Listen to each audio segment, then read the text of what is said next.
5 कट्टर राजनीतिक दुश्मन जो सत्ता में आने के लिए एक साथ आए। नंबर 5 पर आते हैं कर्नाटक के दो धुरंधर राजनेता सिद्धारमैया जी और एच.डी. कुमारस्वामी जी। इन दोनों की दुश्मनी कोई आम राजनीतिक नोक-झोंक नहीं थी। यह बिल्कुल 36 का आंकड़ा था। एक जमाना था जब सिद्धारमैया जी और कुमारस्वामी जी एक ही थाली के चट्टे-बट्टे हुआ करते थे और जनता दल सेक्युलर यानी जेडीएस पार्टी में एक साथ काम करते थे। लेकिन राजनीति में जब दो महत्वाकांक्षाएं आपस में टकराती हैं तो बड़े बड़े रिश्ते तार तार हो जाते हैं। कुमार स्वामी जी और उनके पिता देवेगौड़ा जी के साथ सिद्धारमैया जी के मतभेद इतने गहरे हो गए कि उन्हें पार्टी से बाहर का रास्ता दिखा दिया गया। इस अपमान को सिद्धारमैया जी कभी भूल नहीं पाए। उन्होंने कांग्रेस का दामन थामा और कसम खाई कि इस राजनीतिक बेइज्जती का बदला लेकर रहेंगे। इसके बाद शुरू हुआ बयानों का ऐसा दौर जहां दोनों नेता एक दूसरे को पानी पी पी कर पूछते थे। चुनावी रैलियों में सिद्धारमैया जी दहाड़ते थे कि कुमार स्वामी जी की पार्टी सिर्फ एक परिवार की दुकान है जो कर्नाटक को लूट रही है। उधर से कुमार स्वामी जी पलटवार करने में पीछे नहीं रहते थे। वो कहते थे कि सिद्धारमैया जी एहसान फरामोश हैं और सिर्फ कुर्सी के भूखे हैं। दोनों के बीच की कड़वाहट इतनी बढ़ चुकी थी कि सार्वजनिक कार्यक्रमों में अगर दोनों का सामना हो जाता तो वे एक दूसरे का चेहरा देखना तक पसंद नहीं करते थे। कार्यकर्ताओं के बीच भी ऐसा माहौल था मानो तलवारें खिंच गईं।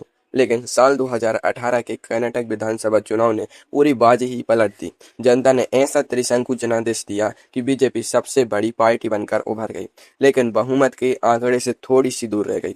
अब कांग्रेस और जेडीएस दोनों के पैरों तले जमीन खिसक गई। सत्ता का लालच और बीजेपी को सत्ता से बाहर रखने की मजबूरी ने ऐसा जादू किया कि रात के अंधेरे में बंद कमरों में गुप्त बैठकें शुरू हो गई। जो सिद्धारमैया जी कल तक कुमार स्वामी जी को पानी पी पी कर कोस रहे थे, वो दिल्ली दरबार के आदेश पर उनके स्वागत के लिए गुलदस्ता लेकर खड़े हो गए। कांग्रेस ने अपनी सारी हेकड़ी साइड में रखी और कुमार स्वामी जी को सीधे मुख्यमंत्री की कुर्सी थाली में सजा कर दे दी। जब शपथ ग्रहण समारोह में दोनों नेताओं ने एक दूसरे का हाथ पकड़कर हवा में लहराया तो उनके चेहरों की असली मुस्कान और आंखों का तनाव साफ देखा जा सकता था। यह ऐसा था जैसे करेले पर नीम चढ़ गया हो। दोनों ने मजबूरी में गला तो लगा लिया लेकिन दिल कभी नहीं मिले। नतीजा यह हुआ कि यह बेमेल शादी साल भर भी नहीं टिक पाई और सरकार धड़ाम से गिर गई। कर्नाटक का यह नाटक तो बस एक ट्रेलर था। अभी तो आपको लग रहा होगा कि इससे बड़ा यू टर्न क्या ही होगा, लेकिन रुके, अगला नंबर जिनका है उनकी कहानी सुनकर आपके होश उड़ जाएंगे। वहां तो सिर्फ नेताओं की दुश्मनी नहीं थी, बल्कि तो बिल्कुल विपरीत दिशाओं की विचारधाराओं का मिलन था, जिसे देखकर पूरी दुनिया हैरान रह गई थी। चले चलते हैं अगले नंबर पर। नंबर 4 पर आते हैं जम्मू कश्मीर के मुफ्ती मोहम्मद सईद जी और भारतीय जनता पार्टी के बड़े नेता जी। इस गठबंधन को देखकर तो दुनिया भर के राजनीतिक पंडितों ने भी अपने सिर पकड़ लिए थे। कहाँ बीजेपी जो अपनी स्थापना के समय से ही आर्टिकल 370 को हटाने की बात करती थी, पूरे देश में प्रखर राष्ट्रवाद का झंडा बुलंद करती थी, और कहाँ मुफ्ती मोहम्मद सईद जी की पार्टी पीडीपी जो कश्मीर में क्षेत्रीय स्वायत्तता को वकालत करती थी और अलगाववादियों के प्रति हमेशा बेहद नरम रुख रखने के लिए जानी जाती थी। इन दोनों का साथ आना ऐसा था जैसे उत्तर ध्रुव और दक्षिण ध्रुव आपस में आकर चिपक गए। सालों तक दोनों पार्टियों ने एक दूसरे के खिलाफ चुनावी मैदान में जमकर जहर उगला था। बीजेपी के नेता रैलियों में कहते थे कि पीडीपी जैसी पार्टियां देश विरोधी तत्वों को सह देती हैं और कश्मीर के विकास में सबसे बड़ा रोड़ा है। दूसरी तरफ मुफ्ती मोहम्मद सईद जी और उनकी बेटी महबूबा मुफ्ती जी खुलेआम कहती थीं कि बीजेपी कश्मीर की जनसांख्यिकी और उसकी खास पहचान को खत्म करना चाहती है। दोनों पार्टियों के एजेंडे एक दूसरे को पूरी तरह काटने वाले थे। कश्मीर घाटी और जम्मू संभाग के बीच की राजनीतिक खाई इन दोनों की वजह से और गहरी दिखती थी। लेकिन साल 2015 के जम्मू कश्मीर विधानसभा चुनाव के नतीजों ने सबको हैरान कर दिया। जम्मू क्षेत्र में बीजेपी को भारी सफलता मिली तो कश्मीर घाटी में पीडीपी सबसे बड़ी पार्टी बनकर उभरी। किसी भी एक पार्टी के पास अकेले सरकार बनाने का जादुई आंकड़ा नहीं था।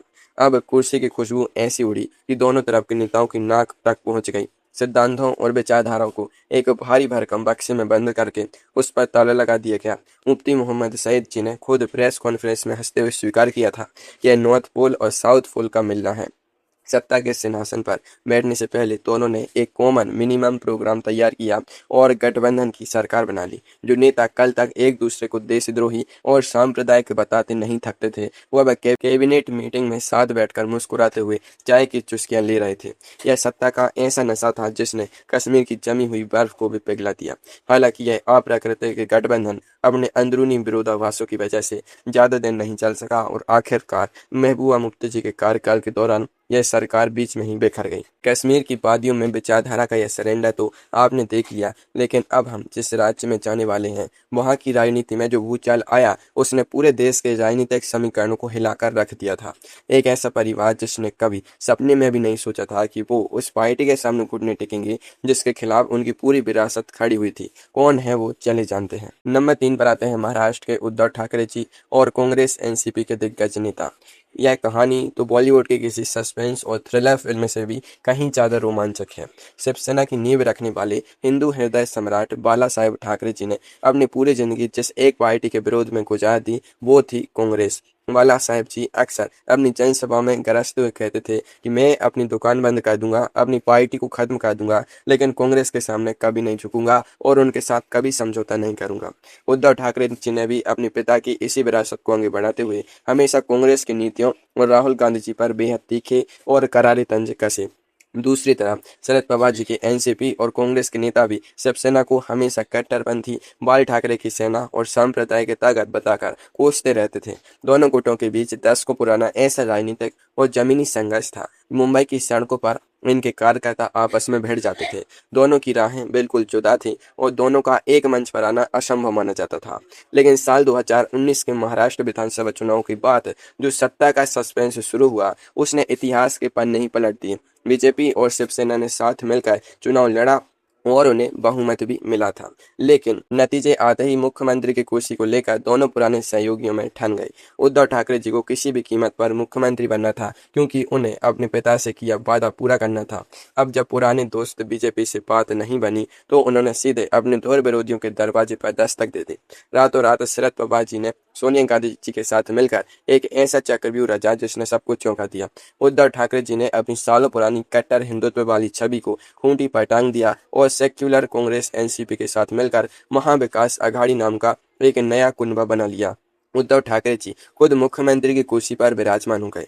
जिस सोनिया गांधी जी और कांग्रेस की शिवसेना पानी पी पी कर कोसती थी, आज उसी के समर्थन से मातोश्री के बारिश सरकार चला रहे थे। राजनीति का यह रंग देखकर महाराष्ट्र की जनता भी दंग थी कि कुर्सी के लिए लोग क्या क्या पापड़ नहीं बेलते और कैसे अपने पुरखों के सिद्धांतों की आहुति दे देते हैं। महाराष्ट्र का यह पासा तो पूरी तरह पलट गया, लेकिन असली पलटू राम की कहानी तो अभी बाकी है। अब बारी है उस राज्य की जहाँ की राजनीति में पलटी मारना एक कला और योग्यता माना जाता है। दो ऐसे नेता जो कभी सगे भाई जैसे थे, फिर कट्टर दुश्मन बने और फिर कुर्सी के लिए ऐसे गले मिले कि दुनिया देखती रह गई। अंदाजा लगाइए कौन है वो। नंबर 2 बनाते हैं बिहार के दो सबसे बड़े सियासी चेहरे लालू प्रसाद यादव जी और नीतीश कुमार जी। इन दोनों की कहानी तो बिल्कुल जय वीरू के बिछड़ने और फिर मिलने जैसी है। 1970 के दशक में जेपी आंदोलन की कोख से ये दोनों नेता साथ साथ निकले थे। दोनों दोस्त थे, भाई थे, लेकिन जल्द ही सत्ता की चाहत ने दोनों की राहें अलग कर दी। नीतीश कुमार जी ने लालू प्रसाद यादव जी के 15 साल के शासनकाल को जंगल राज का नाम दिया। उन्होंने कसम खाई कि वो बिहार को इस कुशासन और भ्रष्टाचार से मुक्ति दिलाकर ही दम लेंगे। नीतीश कुमार जी ने सालों साल लालू जी की पार्टी के खिलाफ जमीनी संघर्ष किया, उन पर चारा घोटाले और अन्य मामलों में सीधे हमले किए। आखिरकार बीजेपी के साथ मिलकर उन्होंने लालू जी को सत्ता से बेदखल कर दिया और खुद मुख्यमंत्री की कुर्सी पर बैठ गए।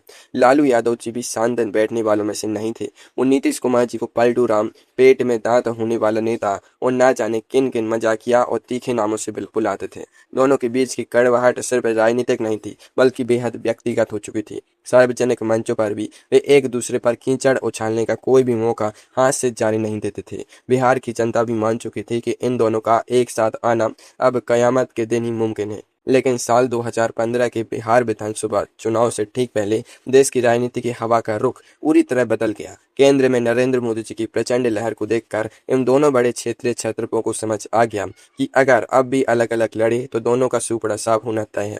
फिर क्या था, अपनी राजनीतिक जमीन बचाने के लिए 20 साल पुरानी दुश्मनी को रातों रात गंगा जी में बहा दिया गया। लालू प्रसाद यादव जी और नीतीश कुमार जी एक ही मंच पर आए, जनता के सामने हाथ में हाथ डाले खड़े हुए और ऐसे गले मिले मानो उनके बीच कभी कोई मनमुटाव था ही नहीं। नीतीश कुमार जी ने लालू जी के बेटों को अपनी कैबिनेट में उप मुख्यमंत्री और मंत्री की जगह दी और खुद लालू जी के समर्थन से फिर से मुख्यमंत्री बन गए। राजनीति के इस महामिलावट को देखकर लोग हंस भी रहे थे और हैरान भी थे कि जो नेता कल तक एक दूसरे को जेल भेजने की बातें कहते थे वो आज एक ही थाली में खाना खा रहे हैं। हालांकि नीतीश कुमार जी का पुराना स्वभाव कहाँ जाने वाला था। उन्होंने कुछ साल बाद फिर पलटी मारी, लेकिन साल 2022 में फिर से लालू जी की शरण में आ गए थे। वैसे कहते हैं असली कुर्सी का जादू जो जानी दुश्मनों को भी पल भर में दोस्त बना देता है। बिहार का ये महासंग्राम तो बहुत बड़ा था, लेकिन नंबर 1 पर जो कहानी है उसके सामने यह सब कुछ फीका पड़ जाता है। नंबर 1 की दुश्मनी में सिर्फ बयानों के तीर या कुर्सियों की लड़ाई नहीं थी, वहां तो सीधे बात जान पर बनाई थी। एक ऐसा खौफनाक कांड जिसने भारतीय लोकतंत्र को शर्मसार किया था, लेकिन जब बात सत्ता के गणित की आई तो उस खौफनाक रात को भी भुला दिया गया। चले देखते हैं नंबर 1 पर आते हैं उत्तर प्रदेश की राजनीति के दो सबसे बड़े धुरंधर, मायावती जी और अखिलेश यादव जी। इन दोनों की पार्टियों यानी समाजवादी पार्टी और बहुजन समाज पार्टी की दुश्मनी के किस्से पूरे देश के बच्चे बच्चे की जबान पर हैं। इस ऐतिहासिक दुश्मनी की शुरुआत हुई थी साल 1995 के उस काले दिन से, जिसे भारतीय राजनीति के इतिहास में गेस्ट हाउस कांड के काले अध्याय के नाम से जाना जाता है। लखनऊ के एक BBIB गेस्ट हाउस में मायावती जी अपने विधायकों के साथ एक बैठक कर रही थीं। तभी समाजवादी पार्टी के सैकड़ों उग्र कार्यकर्ताओं और नेताओं ने उस गेस्ट हाउस को चारों तरफ से घेर लिया। उन्होंने गेस्ट हाउस का बिजली पानी काट दिया, दरवाजे तोड़ने की कोशिश की और मायावती जी पर जानलेवा हमला करने के इरादे से अंदर घुसने लगे। उन्होंने मायावती जी के साथ बेहद अभद्र व्यवहार और गाली गलौज की। मायावती जी ने किसी तरह एक कमरे का दरवाजा अंदर से बंद करके अपनी जान बचाई थी। उसी दिन के बाद से मायावती जी ने मुलायम सिंह यादव जी के पूरे परिवार और समाजवादी पार्टी को अपना सबसे बड़ा और पहला जानी दुश्मन मान लिया था। उन्होंने सार्वजनिक रूप से कई बार कसम खाई थी कि वे अपनी जिंदगी में कभी भी किसी भी परिस्थिति में सपा के साथ कोई समझौता नहीं करेंगी, चाहे राजनीति छोड़नी पड़ जाए। दोनों पार्टियों के कार्यकर्ता एक दूसरे का खून बहाने को उतारू रहते थे और यूपी की राजनीति इन दोनों के इर्द गिर्द ही बटी हुई थी। लेकिन साल 2019 के लोकसभा चुनाव आते आते दिल्ली के सिंहासन का रास्ता उत्तर प्रदेश से होकर गुजरना था और वहां बीजेपी का एक छत्र राज स्थापित हो चुका था। अपनी खिसकती हुई राजनीतिक जमीन और वजूद को बचाने के लिए अखिलेश यादव जी ने बड़ी चालाकी से पहल की और मायावती जी के सामने दोस्ती का हाथ बढ़ाया। जो बात पूरी दुनिया के लिए नामुमकिन और अकल्पनीय लग रही थी वो महज कुछ सीटों के फायदे के लिए मुमकिन हो गई। बुआ यानी मायावती जी और बबुआ यानी अखिलेश यादव जी एक ही मंच पर एक साथ मुस्कुराते हुए नजर आए। मायावती जी ने उस गेस्ट हाउस कांड के गहरे खापों पर सत्ता का मरहम लगाया, अपनी पुरानी कस्में तोड़ी और खुलेआम अखिलेश यादव जी के लिए जनता से वोट मांगे। मैनपुरी की ऐतिहासिक रैली में जब मायावती जी ने मुलायम सिंह यादव जी के लिए वोट मांगा और अखिलेश यादव जी ने झुककर उनके पैर छुए तो पूरे देश की जनता की आंखें फटी की फटी रह गई। मंच पर दोनों नेताओं का हाथ उठाकर मुस्कुराना इस बात का सबसे बड़ा सबूत था कि राजनीति में नैतिकता, कसम और स्वाभिमान जैसी चीजें सिर्फ किताबों में ही अच्छी लगती हैं। भले ही यह बेमेल गठबंधन चुनाव के तुरंत बाद घास के पत्तों की तरह बिखर गया और दोनों फिर से अलग हो गए, लेकिन इसने यह हमेशा के लिए साबित कर दिया कि भारतीय राजनीति में कुर्सी से बड़ा सगा, कुर्सी से बड़ा भगवान और कुर्सी से बड़ा दोस्त कोई दूसरा नहीं होता। सत्ता के लिए जहां जानी दुश्मन भी पल भर में गले मिल जाता।